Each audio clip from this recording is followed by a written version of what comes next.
అందరికీ నమస్కారం. కొత్తగూడెం కార్పొరేషన్ జరిగిన ఎన్నికల్లో కార్పొరేషన్ ప్రజలు కమ్యూనిస్ట్ పార్టీని ఆదరించి అభిమానించి ఆశీర్వదించారు. ఇవాళ సింగిల్ బిగ్గెస్ట్ పార్టీగా సిపిఐ పార్టీ తెలుగుదేశం సాహచర్యంతో ఎక్కువ స్థానాలు గెలవటం జరిగింది. అలాగే మొదటిసారిగా కార్పొరేషన్ అవ్వటం, ఈ కార్పొరేషన్తో పాటు పాల్వంచకు ఎన్నికలు 25 సంవత్సరాల తర్వాత జరగటం, ఇవన్నీ కూడా ప్రజల్లో ఒక మంచి సానుకూలమైనటువంటి వాతావరణం కల్పించబడింది. అలాగే నేను ఎమ్మెల్యేగా కాంగ్రెస్ పార్టీ పొత్తులో గెలిచిన తర్వాత దాదాపు 2 సంవత్సరాలు దాటింది. ఈ 2 ఏళ్ల కాలంలో కూడా అటు ముఖ్యమంత్రి గారి సహకారంతో అనేక పనులు కొత్తగూడెం నియోజకవర్గానికి సాధించుకున్నాం. యూనివర్సిటీ కానీ, బైపాస్ రోడ్లు కానీ, యంగ్ ఇండియా స్కూల్ కానీ, ఇంకా అనేకం సాధించుకోవడం జరిగింది. అలాగే ఎయిర్పోర్ట్ కూడా వచ్చే అవకాశం ఉంది. నిన్న కూడా ముఖ్యమంత్రి గారు కొత్తగూడెం ఎయిర్పోర్ట్ గురించి అక్కడ ప్రస్తావన కూడా చేయడం జరిగింది ఢిల్లీలో. ఏదేమైనా అభివృద్ధిని కూడా ప్రజలు చూశారు. తర్వాత ప్రజలకు అందుబాటులో ఉండటాన్ని వాళ్ళు గుర్తించి అభిమానించారు. ఎటువంటి వివాదాల జోలికి వెళ్లకుండా, ఎన్ని ఇబ్బందులున్నా, ఎన్ని మానసికంగా ఎన్ని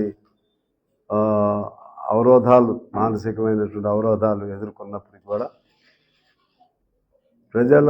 ప్రజాబలం ఒకటే శిరోధార్యంగా భావించి నేను శాసనసభ్యునిగా నా బాధ్యతల్ని నెరవేర్చాను. ఈ నేపథ్యంలో జరిగిన ఈ ఎన్నికల్లో ప్రజలు మంచి తీర్పు ఇచ్చారు. మొదటిసారి ఏర్పాటైన కార్పొరేషన్లో ఒక మేయర్ స్థానం కమ్యూనిస్టులకి మేయర్ స్థానం లభించడం అంటే లభిస్తుందని ఆశిస్తున్నాం. మేయర్ స్థానం లభించడం అంటే ఇది కార్మిక వర్గం, ఇదంతా కార్మిక వర్గ నియోజకవర్గం. పాల్వంచ్ కానీ, కొత్తగూడెం కానీ అనేక పరిశ్రమలు ఇక్కడ ఉన్నాయి. సింగరేణి, విద్యుత్తు, జెన్కో, ఇటువంటి తర్వాత స్పాంజ్ ఐరన్, ఇంకా అనేక పరిశ్రమలు ఉన్నాయి. వాళ్ళందరికీ కూడా కార్మికులకు అంకితం ఇచ్చినట్టు. అందువలన మొదటిసారి ఒక కార్మిక వర్గ పార్టీగా, నేను కార్మిక వర్గ నాయకుడిగా, కార్మికులు, పేదవాళ్ళు, గిరిజనులు కూడా ఎక్కువ ఉన్న ప్రాంతం. అందుకని మన కార్పొరేషన్ కూడా మొదటి పర్యాయంగా గిరిజనులకి రిజర్వ్ అయింది. ఈ నేపథ్యంలో ప్రజల మనోభావాలకు అనుగుణంగా ప్రజలు కోరుకున్నారు. ఇక్కడ మేమేమి ఆడంబరాలు చేయలేదు, అధికారం చెలాయించలేదు, కేవలం ప్రజల అభిమానం కోరుకున్నాం. నేను ఎవరిని ఏమి విమర్శలు పెట్టలేదు, ఎవరి జోలికి వెళ్ళలేదు, మా పని మేము చేసుకుంటూ పోయాం. ప్రజలు దాన్ని గుర్తించారు. ప్రజలకి అనుకూలమైనటువంటి పాలన ఉందని ఒకటి ఎమ్మెల్యేగా, రెండోది వివాదాలు లేని విధానం, మూడోది జరిగిన అభివృద్ధి, ఇవన్నీ అంశాలను పరిగణలో తీసుకుని మంచి తీర్పు ఇచ్చారు. కాబట్టి మేము ఆశిస్తున్నాం 16వ తారీఖున జరిగేటువంటి మేయర్ ఎన్నికల్లో మేయర్ స్థానం సిపిఐ పార్టీ ఖచ్చితంగా పొందుతుంది, గెలుస్తుంది. దానికి అనుగుణంగా అందరి సహాయ సహకారాలు కూడా మాకు లభించాలని కోరుకుంటూ, ఈ కాలంలో మీరు పాత్రికేయులు కూడా నిబద్ధతతో ఏ సైడ్ తీసుకోకుండా నిబద్ధతతో పాత్రికేయులు కూడా వాస్తవాల్ని ప్రతిబింబించే విధంగా మీ పాత్రికేయ వృత్తిని కాపాడారు. మీ అందరూ కూడా నేను హృదయపూర్వక నమస్కారాలు తెలియజేస్తూ కార్పొరేషన్ ప్రజలందరికీ, కొత్తగూడెం నియోజకవర్గ ప్రజలందరికీ కూడా ఎల్లవేళలా రుణపడి, కమ్యూనిస్ట్ పార్టీగా మేము రుణపడి ఉంటాం. అలాగే నాకంటే మా సీనియర్స్ అనేక మంది వాళ్ళు నిర్మించిన ఈ పార్టీని ముందుకు తీసుకెళ్లే బాధ్యత నేను తీసుకున్నాను. దానిలో భాగంగా అటు రాష్ట్ర పార్టీ సెక్రటరీగా ఉన్నాను, ఇక్కడ శాసనసభ్యునిగా కూడా ఆనాడు కాంగ్రెస్, టీడీపీ తదితర పార్టీల పొత్తుతో నేను గెలుపొందాను. కొమరయ్య గారు, శాశ్వతరావు గారు, విఠలరావు గారు, సర్వదేవభట్ల రామనాథం గారు, మగ్దుం మొహిద్దీన్ గారు, వీళ్ళందరూ కూడా ఇక్కడ వాళ్ళు ఈ ప్రాంతం వారు అయినా లేకపోతే రాష్ట్రంలో వేరు ప్రాంతాల వారు అయినా సరే ఇక్కడ సింగరేణి యూనియన్ నిర్మించడంలోనూ పార్టీని ఏర్పాటు చేయటంలోనూ అనేక కష్టాలు నష్టాలు పడ్డారు. శాశ్వతరావు గారు లాంటి వాళ్ళని ఆనాడు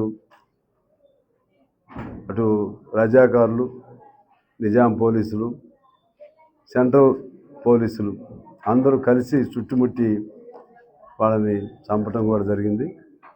అలా అనేక మంది ఆ రోజుల్లో కమ్యూనిస్ట్ పార్టీ ప్రారంభ దినాల్లో అనేక మంది తమ ప్రాణాలను బలిదానం చేశారు. ఈ ఈ వచ్చేటువంటి ఈ మేయర్ పదవి ఇటు ప్రజలకి, కార్మికులకు అంకితం ఇవ్వటంతో పాటు ఈ పార్టీని నిలబెట్టడం కోసం, నిర్మించడం కోసం అసువులు బాసినటువంటి మా పెద్దలందరికీ కూడా శిరస్సు వంచి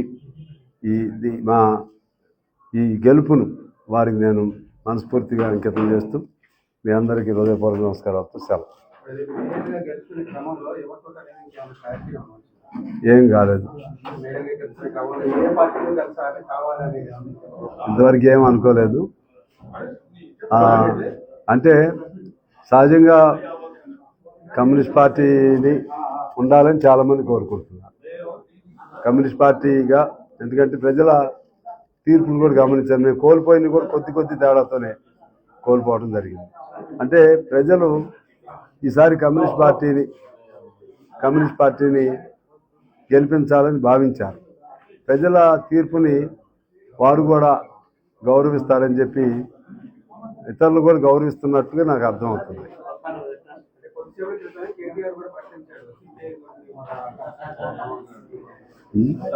పత్రాగారు అంటే కేటీఆర్ గారు ఇప్పుడే నేను కూడా చూశాను, ఆయన నాకు ఫోన్ చేసింది కూడా వాస్తవమే. ఫోన్ చేసి నేనేం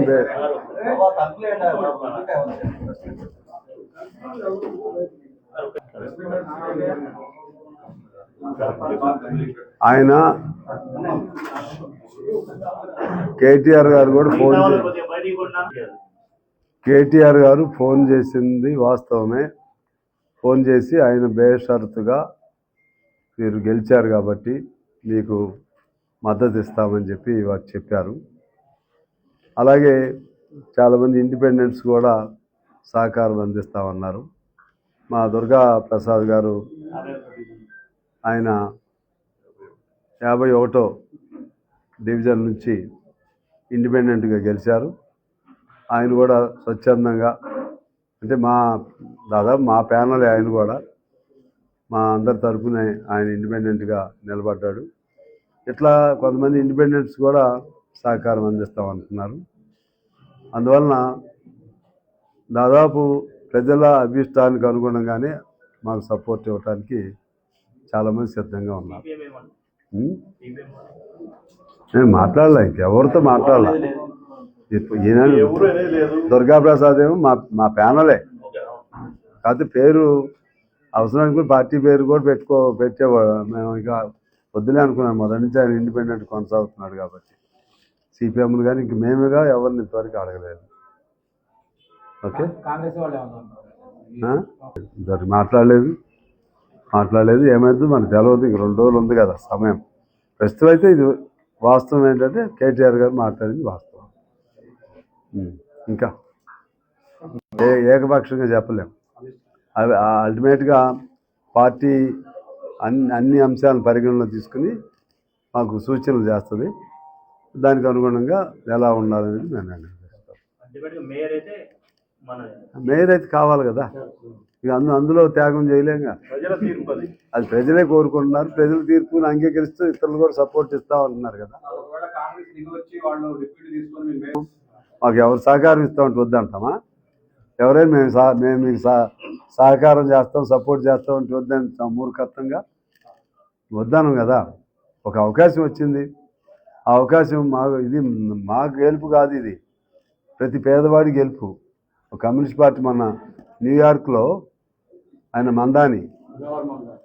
మందాని గెలిస్తే, ఒక కమ్యూనిస్ట్ గెలిస్తే ప్రపంచ కమ్యూనిస్ట్ భావాలు ఆయన, ఇంకా కమ్యూనిస్ట్ పార్టీ కాదు, డైరెక్ట్గా సోషలిస్టు భావాలు కలిగిన వ్యక్తి గెలిస్తే ప్రపంచవ్యాప్తంగా ఎలా వచ్చిందో అంత కాకపోయినా సరే ఒక డైరెక్ట్ కమ్యూనిస్ట్గా గెలవటం అనేది చాలా మీ అందరి అభిమానం. అది